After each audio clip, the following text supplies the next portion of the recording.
Good afternoon, sir. 15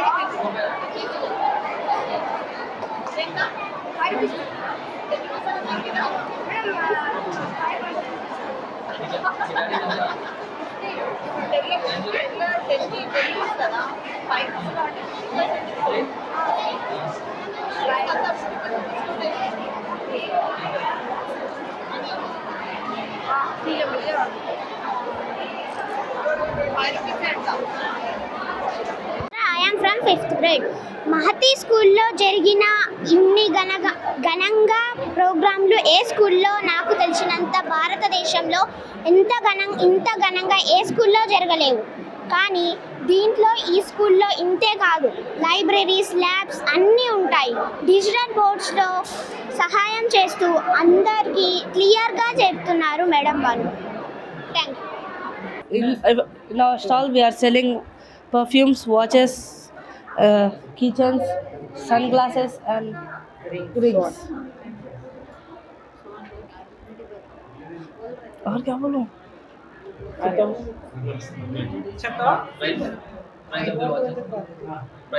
How it will be used for your future entrepreneurship, for your business skills? It will be so much useful for our business skill because we are getting so much experience in this, because parents are coming in this and we are getting experience how to sell the item. It will be very useful for entrepreneurs to become an entrepreneur. What is the final output for this? It can improve our communication skills and our business skills also. You కూడా చాలా easy చెప్తావు. Good afternoon, my name is Ashwit. Welcome to Mahati Bazaar. Today we are selling watches, space, sunglasses and keychains. How it will use to your education and future life? By this Mahati Bazaar we are learning about how to do the business, and it is useful to become an entrepreneur. And it helps us to become an architecture. Thank you. నమస్కారము. మహతి విద్యాలయ స్కూల్లో ఈరోజు స్టూడెంట్స్ది మహతి బజార్ అని పెట్టారు. So that ఒక్కొక్క పిల్లలు వాళ్ళకు నచ్చిన ప్రోడక్ట్స్ని సేలింగ్కి పెట్టారు. సో దట్ వాళ్ళకి ప్రెజెంటేషన్ స్కిల్స్ కానీ, పబ్లిక్తోని మూమెంట్ ఎలా ఉండాలి, ఎంటర్ప్రీనియర్ స్కిల్స్ అవన్నీ నేర్చుకోవడానికి ఇది ఎంతగానో ఉపయోగపడుతుంది. చాలామంది పిల్లలు ఫుడ్ ప్రోడక్ట్స్, కూరగాయలు, ప్లాంట్స్, పర్ఫ్యూమ్స్, వాచెస్ అట్లా డిఫరెంట్ ప్రోడక్ట్స్ని సేల్ చేస్తున్నారు. పేరెంట్స్ కూడా చాలామంది ఈరోజు వచ్చారు. సో వాళ్ళ పిల్లల్ని ఇట్లా డిఫరెంట్ రోల్లో చూడడం ఒక పేరెంట్స్గా మాకు కూడా కొంచెం సంతోషంగా ఉంది. వాళ్ళకి మెయిన్ ప్రెజెంటేషన్ స్కిల్స్ కానీ, ఎంటర్ప్రీనియర్ స్కిల్స్ కానీ అవన్నీ డెవలప్ అవుతాయి. వాళ్ళలో కూడా కొంచెం చేంజ్, రెగ్యులర్గా ఎగ్జామ్స్, స్కూలు, అకాడమిక్స్ కాకుండా కొంచెం ఇట్లా చేంజ్ ఉండేసరికి వాళ్ళకు కూడా ఎంటర్టైన్మెంట్గాను ఉంటుంది. కొంచెం మనీ అర్నింగ్, పాకెట్ మనీ లాగా కూడా ఉపయోగపడుతుంది. ఇలాంటి డిఫరెంట్ ఇన్ని సంవత్సరాల నుంచి చూడలేదు, ఫస్ట్ టైం ఈ మహతి స్కూల్లో చూడడం జరుగుతుంది. ఇట్లా డిఫరెంట్ కాన్సెప్ట్స్ తయారు చేసిన మేనేజ్మెంట్ కానీ, అడ్మినిస్ట్రేషన్ కానీ చాలా యూనిక్గా ఉన్నందుకు వాళ్ళకు కూడా ధన్యవాదాలు తెలుపుతున్నాను. Thank you.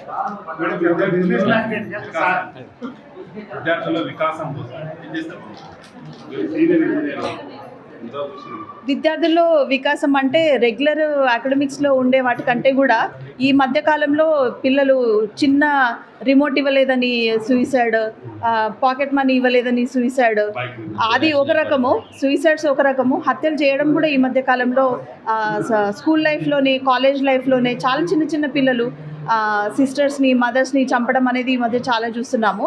అకాడమిక్స్లో ఉండేవి ఎప్పటికీ ఉంటూనే ఉంటాయి. అవి కాకుండా ఎథిక్స్ పాయింట్ ఆఫ్ వ్యూలో కూడా ఎడ్యుకేషన్ సిస్టంలో ఇంకా చాలా డెవలప్మెంట్స్ జరగాలని పేరెంట్స్గా కోరుకుంటున్నాము. ఇప్పుడు పేరెంట్స్ కూడా ఎక్కువ టైం స్పెండ్ చేయడానికి లేదు. మదర్ అండ్ ఫాదర్ ఇద్దరు జాబ్, న్యూక్లియర్ ఫ్యామిలీస్. ఇంతకుముందు అంటే అమ్మమ్మలు, తాతయ్యలు, నానమ్మలు ఇంట్లో ఉండేవాళ్ళు, జాయింట్ ఫ్యామిలీస్ ఉండేవి. కాబట్టి పేరెంట్స్ ఒకవేళ బిజీ ఉన్నా వాళ్ళు టీచ్ చేయగలిగేవాళ్ళు పిల్లలకి ఆ కథలు, మారల్ స్టోరీస్ అవన్నీ చెప్పి. ఈ మధ్యకాలంలో న్యూక్లియర్ ఫ్యామిలీస్, మదర్ ఫాదర్ ఇద్దరు జాబ్కి వెళ్ళిపోవడం వల్ల పిల్లలు పేరెంట్స్తోని స్పెండ్ చేసే టైం చాలా తక్కువ, టీచర్స్తోని స్కూల్స్లో ట్యూషన్లో స్పెండ్ చేసే టైం ఎక్కువ.